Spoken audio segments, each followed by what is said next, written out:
everyone, and welcome to the Lauren Brody Show. Today I have a special guest with me from the United States. She's a mature student in Mary I and has been living in Ireland for 1.5 years. Please welcome Stephanie Delino.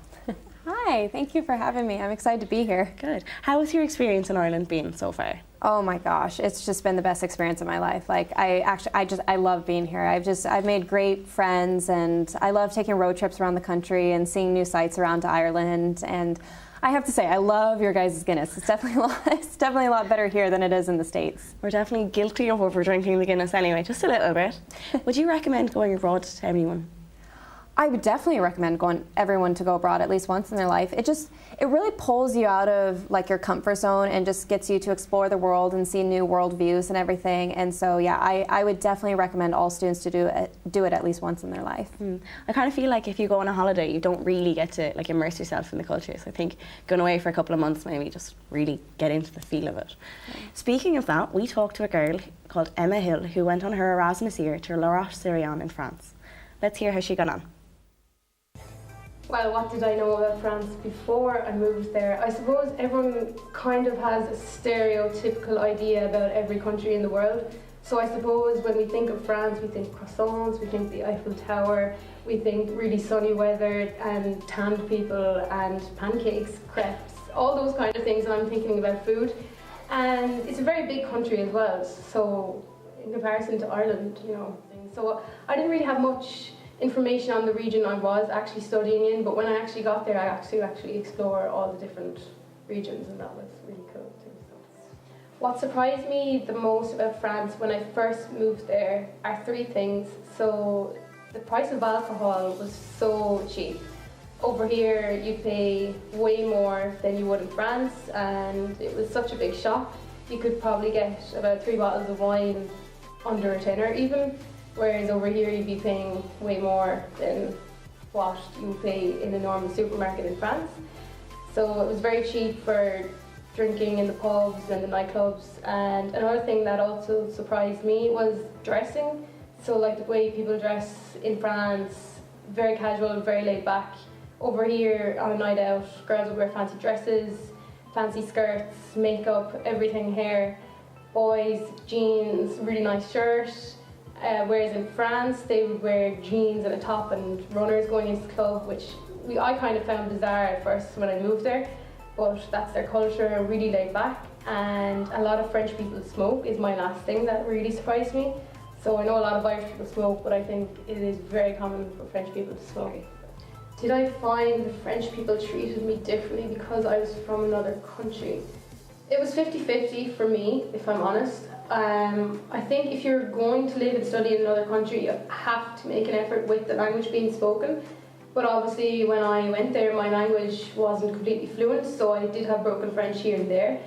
But when I did have conversations with people here and there, they were actually really nice, and some of them were really understanding. I think once you make an effort to speak the language, they will treat you nicely. That was my experience. They did treat me nicely, even though my French was completely not the best. You can really tell that's an experience that she's going to never forget. Tell me, Stephanie, have you had any experience like Emma had here in Ireland? Some similar experiences. I would actually say that the price of drink is cheaper here than it is in Seattle. It's just, everything is expensive in Seattle. But I would say another similarity that the US has with France is that going out, it's a lot more casual. Like, we just wear jeans, and I think you guys call them runners here. Like, we call them tennis shoes, but yeah. It's just a lot more casual versus here. Girls wear like the fake tan, the long nails, and the fake lashes. Like, it's just a lot more of a production. Like, you just would not see that in the States unless it was for something big, like a wedding or something.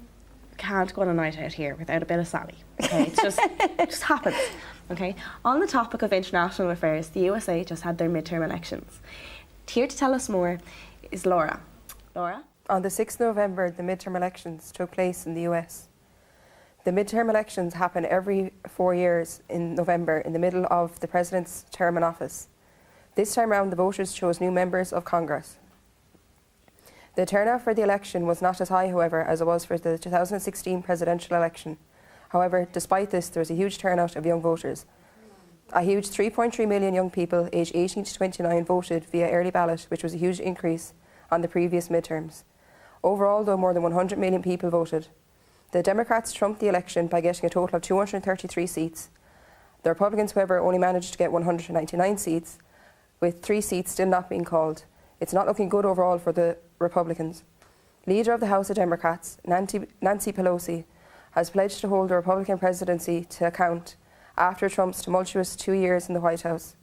While the 2018 midterms may not have gone everyone's way, it looks like the Democrats are in power for now, much to Trump's dismay. Back to you, Lauren. Thanks, Laura. Enjoy the rest of your stay. Steffi, did you get to vote? I actually didn't get a chance to vote for 2 reasons, actually, because the first reason was I just don't think my ballot would have made it all the way from Seattle to here and then back in time for it to count. The other reason was back in 2016, during the presidential election between President Trump and Hillary Clinton, when my ballot finally came in the mail for me to vote, they spelled my name wrong. So I actually legally, I just couldn't vote. You really can't win, can you? Nope. Would it be common for students to vote in the US? In the United States, oh, definitely. I would say the youth are pretty well informed throughout any sort of elections, whether it be presidential or just anything political. I would say that, yeah, they're definitely kept well informed. It's actually starting to become overwhelming, to be honest. Can you explain that more to us? I just think anything political is just blown up so big through the social media and even on the streets, like just everywhere you go, it's just the topic of conversations day in and day out. Would you say college students are informed of political issues and the goings-on? In the United States? Oh, I would definitely say so, yes. I had the pleasure of interviewing Anne Norton, a local representative in County Clare. Anne set up the Clare Crusaders Children's Clinic as a voluntary to provide therapy for children with special needs, free of charge. She is an advocate for children with disabilities, people with disabilities, the elderly and students alike, as she is a mother. Let's see what she had to say. In Ireland's recent election, there was an overall voter turnout of 43%, Ireland's lowest turnout since 1997. Within the country, there are still 150,000 people between the ages of 18 to 24 that are not registered. We talked to Clare Councillor Anne Norton to learn more about youth voting and why it is important. When they are interested in something that is affecting them, students will always get involved in politics when they have an interest in a topic that is either putting pressure on them or pressure is being taken off them. Referendums are something that college students tend to have an interest in because a lot of the times it will affect them. Local elections, general elections and the presidential election mightn't affect college students a huge amount, so whether they will go out and vote will depend on what they're actually doing on the particular day. We went and asked some students about the recent political voting. No, haven't a clue. No. It was to remove blasphemy from the Constitution. The presidential election? Not registered. I'm not registered to vote. No, unfortunately I'm not registered. Yep. Keep forgetting to do that. I'm just laziness really, I'd say. I think it's important for people to have a voice.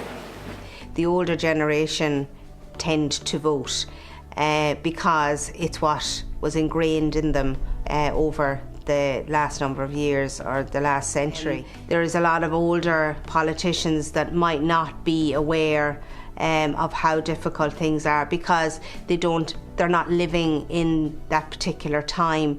And I think sometimes it is easier when you are familiar with the surroundings of the people that are actually having difficulties, like college students. And you know, I think it's important that you're always actually open and that you do have an open door policy for the younger generation, because a lot of the times they feel that they're not listened to. I think all politicians need to encourage the younger generation. The older generation are voting for the last 50, 60 years, whereas the younger generation need now to be encouraged to go out and vote and use their voice, because it is hugely important to actually use your own voice, and by doing that it's showing that you are interested in what's happening around you. And I really do think that people should use their vote and go out and vote.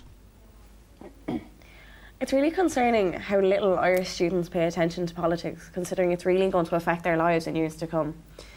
Stephanie, as a student who's been here for a year and a half, you've been here for a presidential election, you've been here for 2 referendums, like changing our constitution. Have you had any input?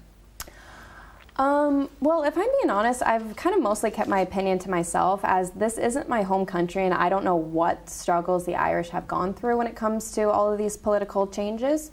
So yeah, I feel like I almost don't have a right to kind of say, because like I said, this isn't my home country. But it did really shock me to see how little it seemed that the youth knew about the things that were going on. So, and it's weird because it affects them more than it does the older generation. Yeah, it really does shape the future, I suppose. Completely agree.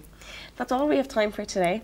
I'd like to thank Stephanie for being such a wonderful guest and really giving us an insight into what it's like living in Ireland as a half Irish person. I'd like to wish Laura the best of luck in her visits to the States. Can't wait to hear what she has to report on next week. Next week, our special guest is Niall Breslin. He'll be talking to us on the topic of mental health and promoting his new book. See you soon.